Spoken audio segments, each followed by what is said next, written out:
Welcome back. Palestinians are fleeing northern Gaza after Israel warns civilians have until this afternoon to evacuate. Israel says Gazans will be safe on the two main roads heading south for the next 3 hours.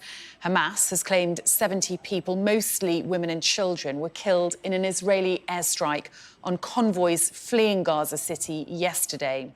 The United Nations and aid groups say a forced evacuation would have devastating humanitarian consequences, with hospital patients and others unable to move.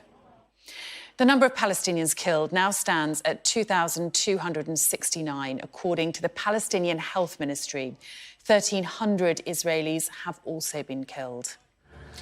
There are also reports that the US is working with Egypt, Israel and Qatar to open a crossing from Gaza into Egypt this afternoon. Meanwhile, the IDF say they have killed Merad Abu Marad, who was the head of the Hamas aerial system in Gaza City and who they say was largely responsible for directing terrorists during the massacre last Saturday.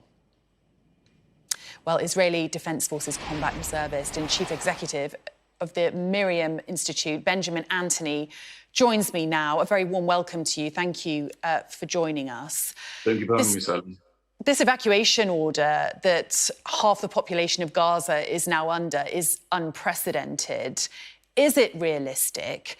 And what do you expect will happen next? Well, yes, it's very realistic and it's emblematic of the moral code of the Israel Defense Forces. And it's also emblematic of a change in our mindset militarily. Militarily, you can expect to see, in the case of the ground incursion, a massive attack upon the strongholds of Hamas, specifically in northern Gaza and in Gaza City. And in order for us to do that while bringing about the minimum number of civilian casualties possible, we'll never reduce it to zero, but to bring it to its minimum possible number, we have given the order to civilians in the Gaza Strip to evacuate. It's very possible that they can do so. It's practicable that they can do so, and they ought to do so. The question really hanging over this evacuation effort is simple. Will Hamas allow them to do so, or will Hamas cynically force them to remain where they are so that they can hide behind their civilians in order to make headlines later on? Well, it's not practical to evacuate hospitals packed with very sick and injured people. Will hospitals be offered protection?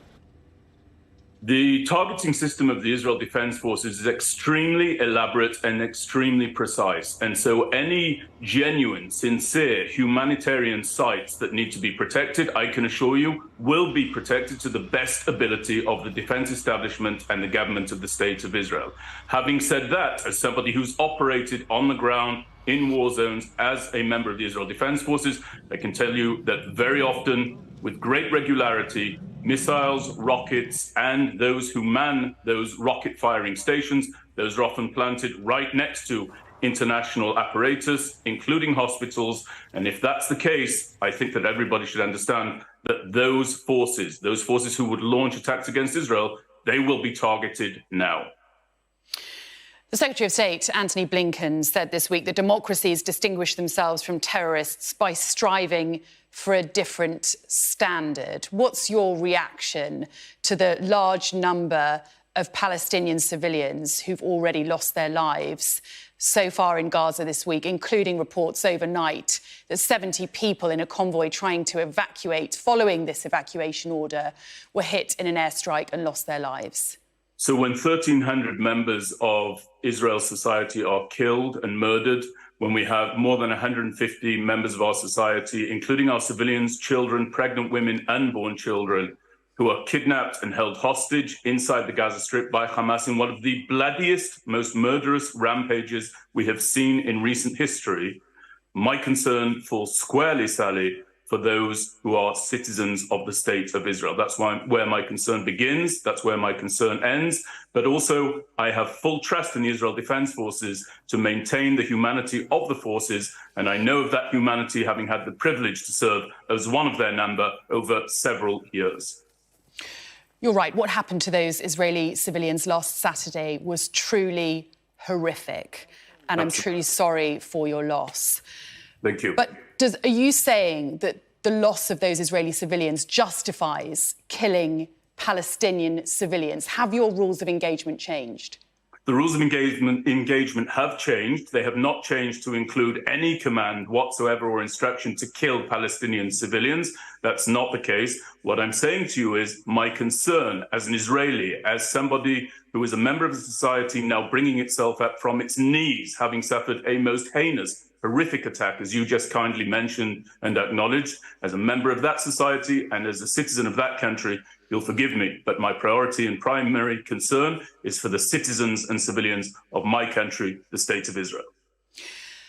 How do you break this endless cycle of violence? Does a war like this, does an incursion of Gaza where thousands of Palestinians will lose their lives, not just breed more fundamentalism? I don't think the concern right now, Sally, is the potential breeding of more fundamentalism. Again, to come back to the point for your viewers and listeners, when you have people slaughtering innocent civilians in their beds, when you have people murdering mothers, raping women, when you have people beheading those who they murder prior to the decapitation of those individuals, the concern is not what might be down the line. The concern is how do we repel this threat? Remember, one always has to legislate militarily according to the greatest threat, not the greatest potentiality, the greatest actual threat. And the threat has shown its face, it is demasked, and it is there inside the Gaza Strip. And quite frankly, that threat must be eliminated.